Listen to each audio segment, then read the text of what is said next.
Hey everybody, it's me again, Adam Chapnick with the Security Token Academy. We're here in Los Angeles at CIS 2019, and I am joined by none other than the CIO of Ben Franklin Technology Partners in the beautiful city of Philadelphia, Mr. Scott Nissenbaum. Thanks for having me. It's great to have you. So, as a proud graduate of Franklin and Marshall College in the great state of Pennsylvania, I love what you guys are up to. But for those who don't have the same affinity, why don't you tell us, what does Ben Franklin Technology Partners do? Sure. So Ben Franklin Technology Partners is a seed and early stage investor focused on the greater Philadelphia region. What differentiates us is we have made 50 investments last year, 67 investments the year before that, 225 companies in the portfolio, which makes us the 9th most active seed investor in the nation. All early stage, all tech, all in Philly. Philadelphia all the area. time. That is insane. I love it and am boggled by that. Okay, so how did there come to be an investment company focused on tech in Philadelphia, of all places? Believe it or not, the state of Pennsylvania created the Ben Franklin Network 35 years ago. Wow. And so about 20 years ago, we morphed from a true economic development agency, where we are focused on creating the tech ecosystem for us, specifically in Philly. And then we started operating more similar to a double bottom line VC firm. So Wow. the idea is we want to build a tech ecosystem, but we want to make money so that we can take the proceeds from each company and then reinvest it back into the region, growing stronger and stronger every year. Which brings us to today, where we have not only money that we invest on behalf of the state of Pennsylvania, we invest money on our own balance sheet back in, so everything's recycled in an evergreen. Oh, wow. And then we have co-investing partnerships with Drexel, with Temple. We do 4 different programs with Penn. We co-invest with Blue Cross and Blue Shield in Philadelphia, Key Bank. And so we're just trying to build that ecosystem with every resource we can. Amazing. So in the bylaws, or there's an actual mandate to build?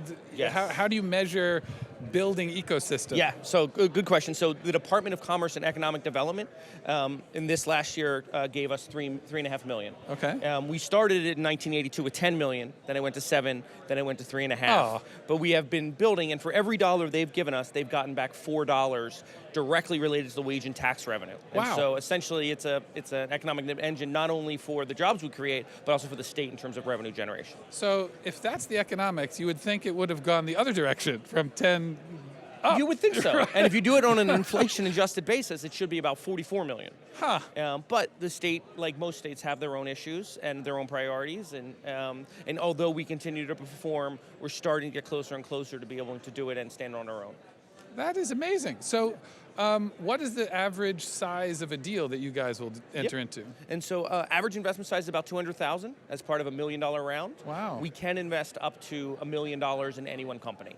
So you're super seed. You really are early stage. Pre-revenue? We do, so Drexel University has Drexel Ventures. That is 100% powered by Ben Franklin. So when they want Drexel technology that's created at Drexel to be commercialized, it goes through the Ben Franklin process, and then Drexel can invest, Ben Franklin can invest, and then we build the company in Philly. We do the same thing for Temple University. We've probably spun out 6 to 10 companies from University of Pennsylvania alone. Wow. I've heard that's an okay school. No Franklin and Marshall. It is no Franklin Anyway, and Marshall. yeah, please continue. But yeah, you Yes. dare to dream, one day. One day. So, yeah, and so because of all of that, we went out and we raised, which is why we're at this crypto conference. Yes. The first U.S. regulated, U.S. domiciled venture fund that is blockchain enabled. And when I say blockchain enabled, I mean threefold. One, we can raise money from anywhere on the planet, going through an automated AML KYC process. Yes. On the Securitize.io platform. Thanks, Jamie. yes, friend of the show. Friend of the show. Secondly, it allows us to use smart contracting for the back office and management. That's more of a promise of the future. Yes. And then lastly, and I have to be very careful how I say this, there is a more efficient secondary market for the limited partnership interests themselves. That's the token, the security Yes. token, that we create so that when you buy into the venture fund, if for whatever reason you need liquidity before the 10 or 12-year life cycle, you can go and find a more efficient second buyer, hopefully with price discovery as SEC regulations start Dictate, to allow, I should say. That's Yep. correct, yes. Fascinating. So it would be correct to say that you are the first U.S. domiciled, compliant security token offering. Yes, we are fully regulatory compliant in the U.S., and we don't do anything offshore.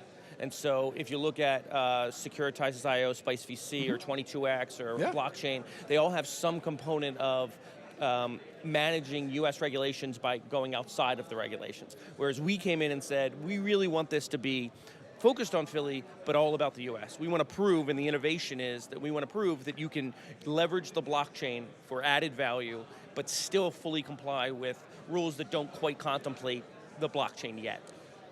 So we're kind of bridging that interim gap, if you will. So how did what started as sort of like a project for good decide to get into such an innovative and not yet fully formed space as the structure of the fund itself? That's not even, you're not even, well, are you also, well, first answer that, and then I want to hear, are you also investing in blockchain companies as some kind of mandate? And so it came about when one of my colleagues, John Beshin, started talking about crypto and Bitcoin and ICOs. And we started to dig in and look at, why don't we have an ICO?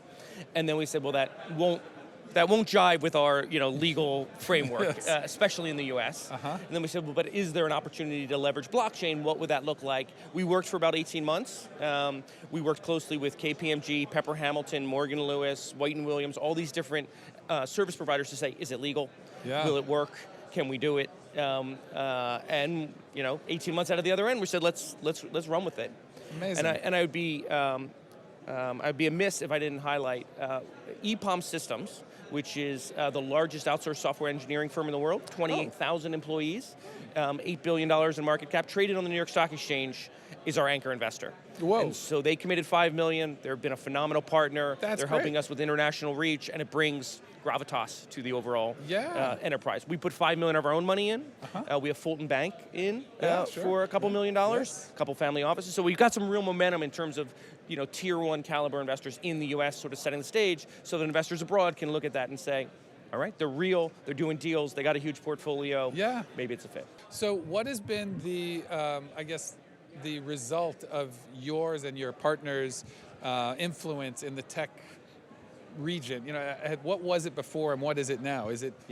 So I'm born and raised in Philadelphia, and I think if you go back, 25 years, Philly was always that ignored city. And I think we really have blossomed as a tech community. I mean, the fact that there's 255 active tech companies in a city like that, I think it's eye-opening for people like, oh, I didn't even know. We have a number of VCs from across the nation that basically partner with Ben Franklin to say, hey, listen, we're gonna come to Philly, and we know you're providing us access to all of these companies. You're doing the hard work. You're rolling up your sleeve. But when you mature those companies to a certain point, we'd love to follow on. The Go Philly Fund is the partner to that. And so every time one of those companies bubbles to the top and we feel really good about, they're through the technology, they're into execution, there's a lot of upside here, Go Philly can pile onto the winners. And that is the investment thesis, which is you make more money in VC. If you pile onto your winners, Ben Franklin can't because of the resource constraints, the Go Philly Fund can. Isn't that fantastic?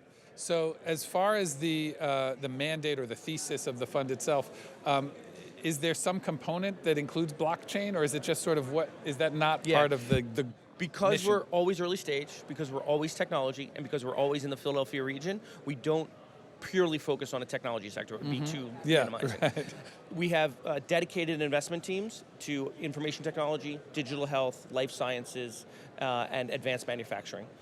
We do have a number of blockchain companies. So Alpha Point, which your viewers may know, great group. Igor and his team there, are crushing it. We're in a company called Amino Payments, which has been stealth for a while. Serial entrepreneurs, they're crushing it. Great. And we're always actively looking for sort of the next big thing. That is so fantastic.